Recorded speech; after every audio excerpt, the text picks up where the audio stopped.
তোমরা তো ভালো করেই তাদের জানো যারা তোমাদের মধ্যে শনিবারে আল্লাহর আদেশ লঙ্ঘন করেছে।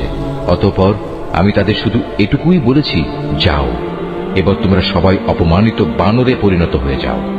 এই ঘটনাকে আমি সেসব মানুষদের যারা তখন সেখানে মজুদ ছিল, আরো যারা পরে আসবে, তাদের সবার জন্য একটি দৃষ্টান্তমূলক ঘটনা বানিয়ে দিয়েছি। যারা আল্লাহকে ভয় করে এমন লোকদের জন্য এই ঘটনা ছিল একটি উপদেশ।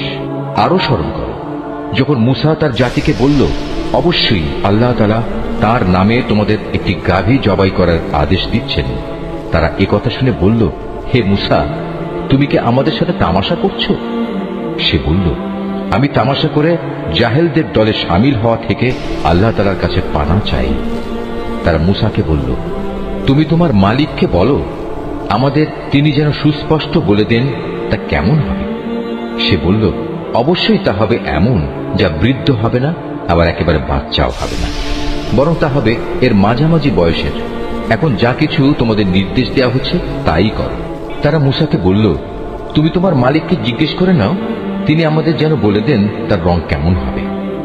সে বলল, তা হবে হলুদ রঙের। তার রং এত আকর্ষণীয় হবে যে যারা তাকাবে তা তাদেরই পরিতৃপ্ত করবে। তারা বলল, হে মূসা, তুমি তোমার মালিককে আবার জিজ্ঞেস করে নাও, আসলে তা কি ধরনের হবে। আমরা তো সঠিক গাভী বাছাই করতে পারছি না, কারণ আমাদের কাছে তো সব গাভী দেখতে একই ধরনের মনে হয়। আল্লাহ তাআলা চাইলে এবার অবশ্যই আমরা সঠিক পথে চলতে পারব।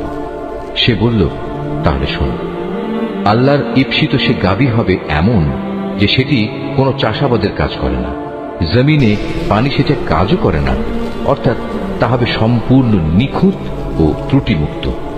একথা শুনিয়ে তারা বলল, এতক্ষণে তুমি আমাদের সামনে সত্য ঘটনা নিয়ে এসেছ।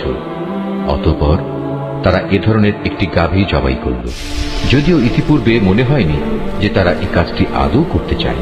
স্মরণ করো যখন তোমরা একজন লোককে হত্যা করেছিলে, অতঃপর সে ব্যাপারে তোমরা একে অপরের উপর হত্যার অভিযোগ আরোপ করতে শুরু করলে, অথচ আল্লাহ তাআলা সেই বিষয়ই মানুষের সামনে বের করে আনতে চাইলেন যা তোমরা লুকোবার চেষ্টা করেছিলে। হত্যাকারীকে খুঁজে বের করার জন্য আমি তোমাদের বললাম, কোরবানি করা সেই গাভীর শরীরের একাংশ দিয়ে তোমরা একে মৃদু আঘাত করো। এভাবেই আল্লাহ তাআলা মৃত ব্যক্তিকে জীবন দান করবেন এবং এ ধরনের অলৌকিক ঘটনা দ্বারা তিনি তোমাদের কাছে তার জ্ঞানের নিদর্শনসমূহ তুলে ধরেন। আশা করা যায় তোমরা এর মাধ্যমে সত্য অনুধাবন করবে। কিন্তু এত বড় একটি নিদর্শন সত্ত্বেও অতঃপর তোমাদের মন কঠিন হয়ে গেল।